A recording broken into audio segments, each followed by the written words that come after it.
Hello, in this tutorial, I'll show you how to color code your Google Calendar.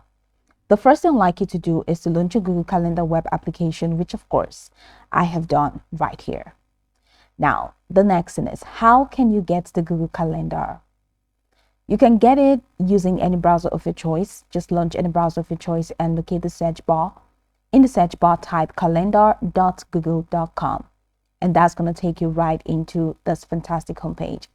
Now, I'd like you to know that provided that your Google account is already set up in your PC, creating an account or signing up for Google Calendar is not going to be that much of a hassle because Google is going to create an automatic account for you.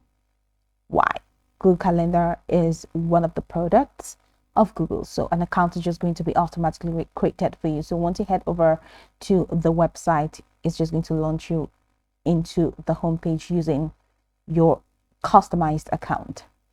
So now that we're here, let's quickly hop into today's task, and that is how to color code your Google Calendar. From this home screen, I'd like you to head over to the left navigation panel of your screen where you have My Calendars. So go ahead and locate the My Calendars category and select the calendar that you want to change the color code for. The first calendar is Tree Amanda Mark, and we have the three dots menu right next to it. So click on the three dots menu, and here you have a couple of colors that you can change it to. I'm going to change it to the peacock color, and I'm just going to take that in, and you see that it has already been changed. So whenever this calendar displays, the color code is going to be the peacock color. You can do the same for birthdays. Just click on the three dots menu and choose any of the colors that suit your fancy.